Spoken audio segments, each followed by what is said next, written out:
guns, ammunition, face masks apparently used by some of these individuals who robbed their victims have all been seized. We're still waiting to see if we can get to talk to the Chief Inspector, Deputy PRO of the Ashanti Regional Police. If we do, we'll bring that conversation and interview to you. I'm told that Chief Inspector Hianyo joins us on the telephone line. Thank you, sir, for your time here on the Pulse. Yes, good evening. Hello, sir.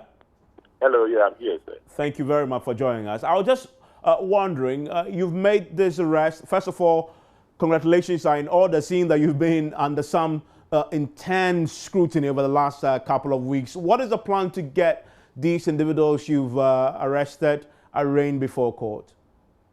Thank you so very much. A couple of weeks ago, recorded about 3 separate robbery incidents where 3 lives were lost. Because of that, the command offered 10,000 cedis reward for any informant that will come with any credible information leading to the arrest of the armed robbery. And since then, we've been receiving a lot of information, intelligence gathering. Names are popping up. We have different groups, as indicated by your reporter. We are linking all these groups that we have at hand to this. As part of these operations that we arrested a number. So if you look at the report that was given to you by your reporter, we have separate groups with names that we have. We have arrested some are still at large. So this morning we organized a press conference or press briefing, and we made the media to be aware that we have arrested these syndicates. We've shown their pictures to the public, that whoever happens to be a victim of any of these robberies should come and assist. We've also had information about some of their suppliers, that is the suppliers of the ammunition. We pick them. So we are still investigating, and we are asking the public to also assist us by way of giving us credible information so that we'll be able to get the actual perpetrators of these violent crimes that we've recorded in recent times.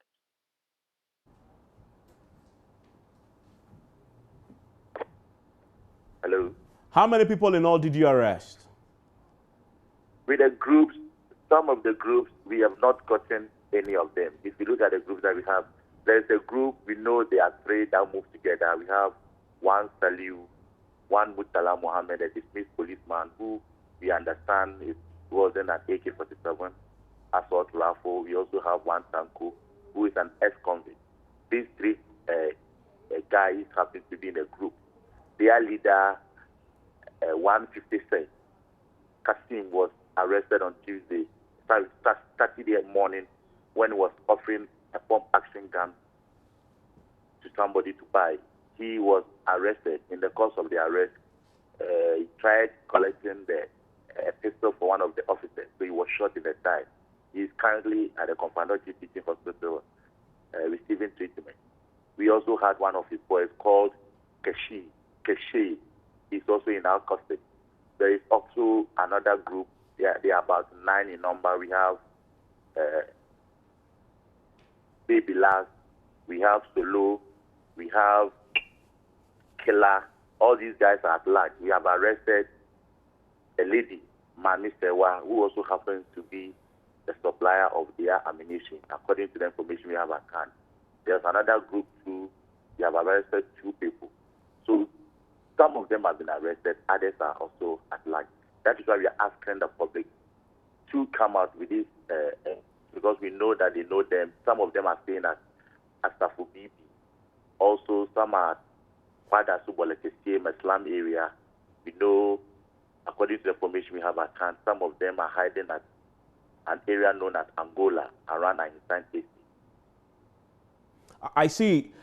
You raised an issue about an ex-police officer who is still on the run and believed to be wielding an AK-47. I'm just curious, this AK-47, is it your suspicion that it might be a standard police issue gun that he's still holding on to? We have not gotten him yet. That is why we are saying that the name has come up. We've had an intelligence. indicating that he's wielding the AK.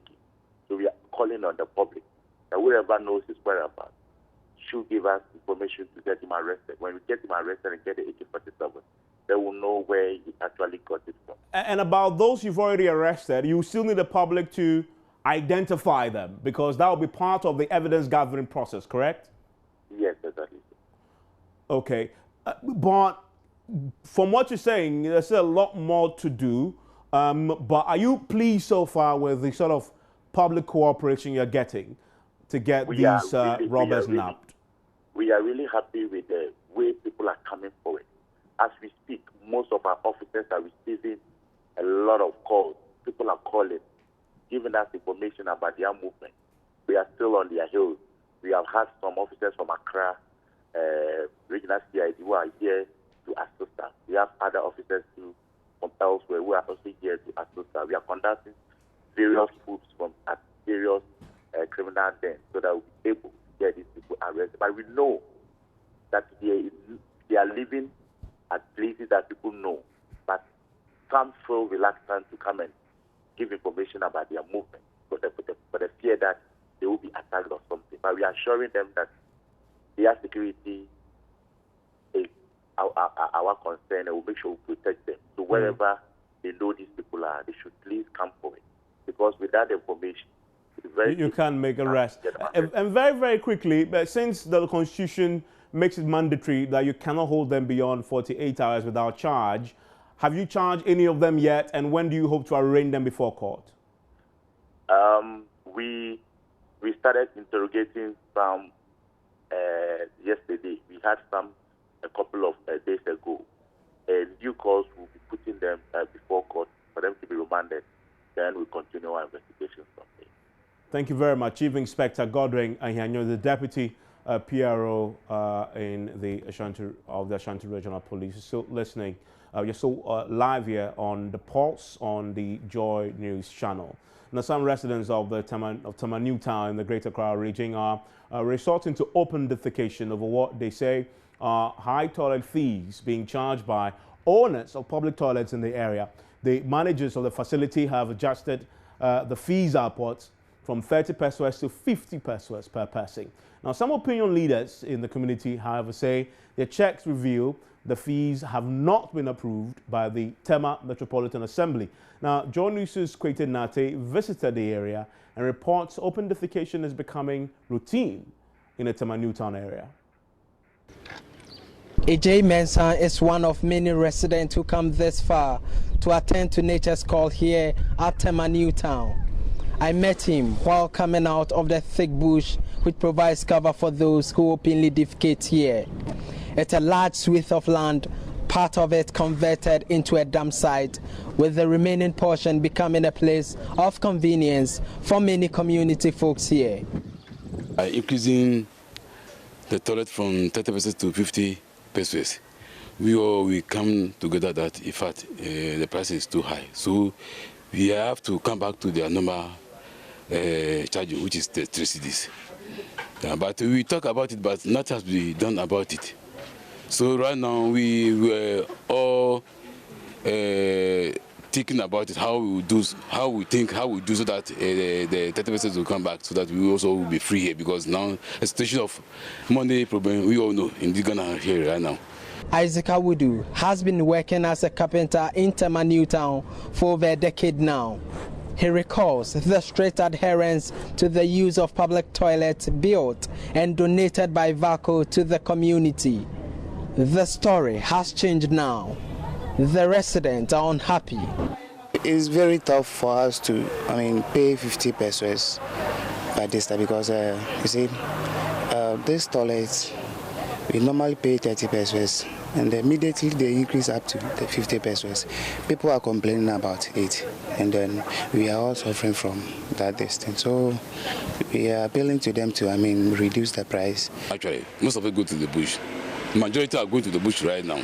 Yeah, because of the high fee, because sometimes I came here, I couldn't get the 50 pesos, I have to go to the bush. The mainstay of many residents in this community is fishing. Others are into low-income generating jobs. But toilet managers here argue the facility should be maintained to meet accepted standards. As I walk through one of the facilities, the impression I get is it's clean. But that's no motivation for opinion leaders here who insist the new fees are unapproved. It's been a long fight. The fee, as far as I know, is fixed by the TMA. They have a fee fixing committee that fixes the rate for the toilet. The toilet itself was built by VACO because he realized that open defecation was a problem in this area, and we've all been fighting against open defecation. So VACO donated these toilet facilities for the community. And it was supposed to be free, but just for the sake of maintenance, it was agreed that something small should be charged.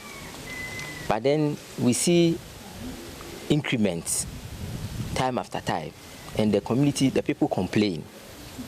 They complain more often to the assemblymen and then some of the opinion leaders. And we have fought for this high increment to be reduced. Former assembly member for the area, Nana Mozart, is worried the authorities are failing to act despite the several complaints. Because of the maintenance, they decided handing over to TMA so that they can maintain it very well. They decided taking 20 pesos from the beginning. They increased it to 30 pesos. Just last year, they increased it to 50 pesos without the knowledge of Tema Metropolitan Assembly, because all this amount must be fixed in the fifth fixing in the Assembly. They have to deliberate on this amount before it comes out. But nothing like that happened. Being the former Assembly member, I investigated, I went to Assembly. They said they don't know anything about that. I grouped about 20 people who went to the sub-metro director, the woman there. She told us that she will make sure they return to the old price. But up to today, as I speak, nothing has been done. It's now a tale of a troubled community fighting for their right to perhaps subsidize fees to free bows. For Joy News, Kwete Nati, Tema Newtown. And my name is Evans Mensah. We'll take a short break. We'll return with more here on The Pulse. Stay with us.